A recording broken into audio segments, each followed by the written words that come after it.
বিসমিল্লাহির রহমানির রহিম। সুপ্রিয় দর্শক, আসলে আমি আপনাদের যারা অসহায় বুকে যন্ত্রণা নিয়ে প্রবাসের মাটিতে বসবাস করছেন এবং উপার্জনও করছেন, সেই উপার্জন আপনার পরিবারের মাঝেও দিচ্ছেন,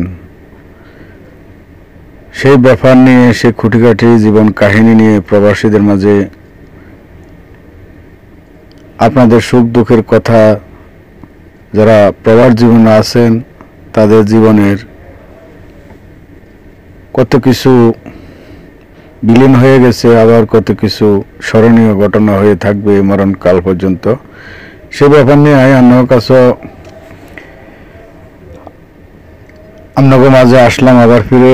যাই হোক বন্ধুরা, আশা করি আপনারা সকলে প্রবাস জীবনের ভালো আছেন, কেউ সুখে আছেন, কেউ দুঃখে আছেন। এটাই সৃষ্টির জগতের নিয়ম।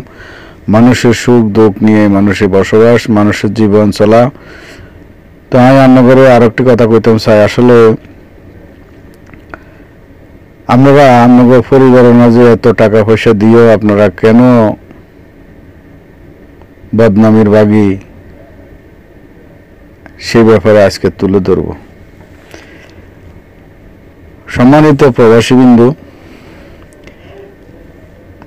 বিয়ের আগের ঘটনা বলছি। যারা আসলে প্রবাসে বিয়ে শাদীর আগে অর্থাৎ অবিবাহিত অবস্থায় প্রবাস জীবন কাটাচ্ছেন, তারা অতি পরিশ্রমের মাধ্যমে, সবাই বলতে অধিকাংশ শতকরা 70% লোক যারা আসলে আমরা এই বিদেশে আছি অবিবাহিত, এরা আসলে কখনো নিজে চিন্তা করে না। এরা চিন্তা করে মা বাবা ভাই বোনদের কিভাবে একটু সুন্দর সচ্ছল হাসি আনন্দে রাখতে পারে, এবং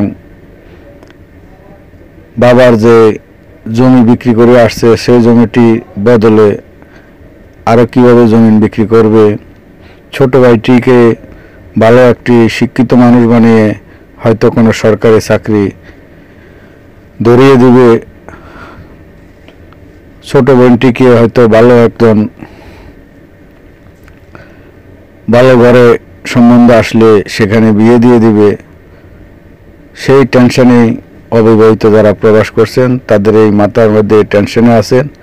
হয়তো কখনো কখনো নিজে দুর্বলতা হয়ে পড়ে, তো আসলে সেই দুর্বলতা কখনো ভেঙে পড়ে না।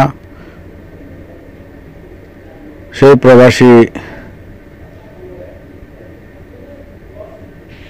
উদ্যম গতিতে সামনের দিকে এগিয়ে চলছে, পিছের দিকে আর তাকান আসে। যাই হোক, দীর্ঘ 7 বছর, 5 বছর, কেউ 8 বছর, 9 বছর, 10 বছর পর্যন্ত ভাই বোনদের যে গানি টানতে টানতে অক্লান্ত পরিশ্রম হয়ে পড়েন, তখন সেই দেশের বাড়িতে যাবে চিন্তা ভাবনা করে, কিন্তু যেতে পারছে না।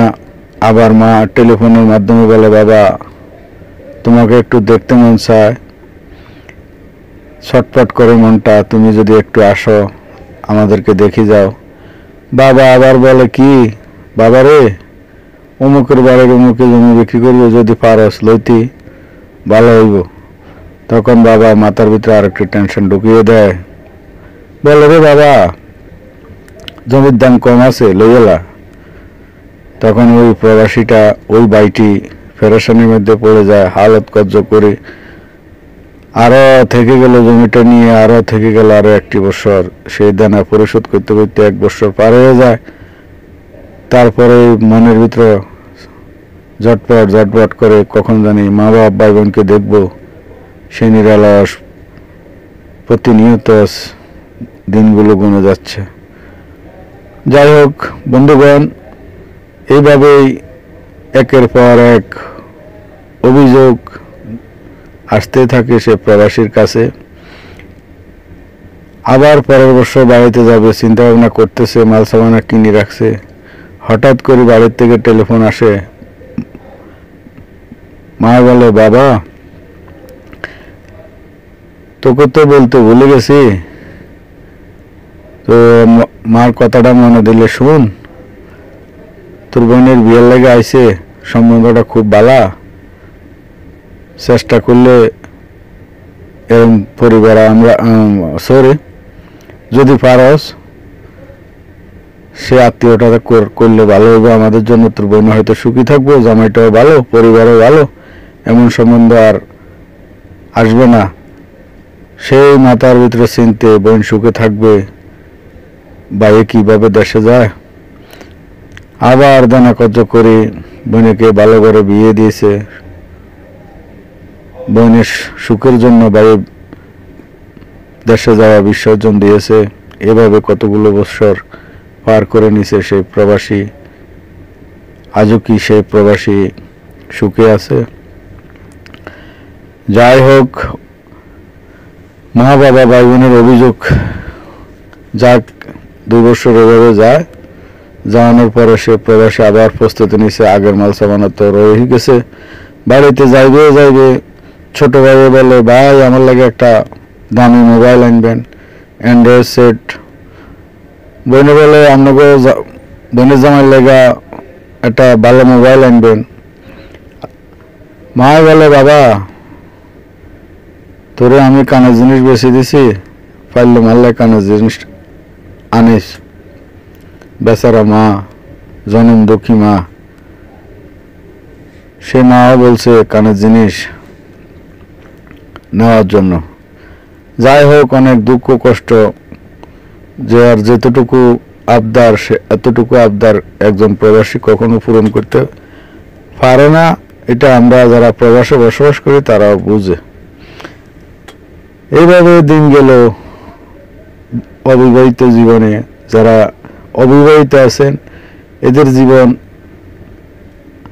মা বাপ ভাই বোনের সুখের জন্য কত বছর পার করে দিছে, সেই প্রবাসী টেরও পায় নাই যে এতগুলো বছর পার হয়ে গেছে। হায় রে প্রবাস, আর কতকাল কাঁদাবি তুই এই প্রবাসীকে, এই প্রবাসীদেরকে? তোর কি একটু মায়া হয় না? ভালো থাকুক সকল প্রবাসী, এই প্রত্যাশায় বিদায় নিচ্ছি। যদি আমার এই কথাগুলো আপনাদের ভালো লাগে, লাইক শেয়ার করবেন, আমার চ্যানেলটি সাবস্ক্রাইব করে আমার পাশেই থাকবেন।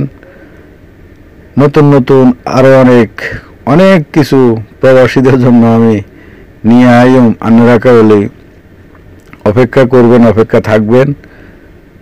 ততক্ষণ পর্যন্ত ভালো থাকুন। আপনারা বেগ গুণ রে প্রবাসীকে আই ধন্যবাদ জানিয়ে বিদায় নিচ্ছি। আল্লাহ হাফেজ।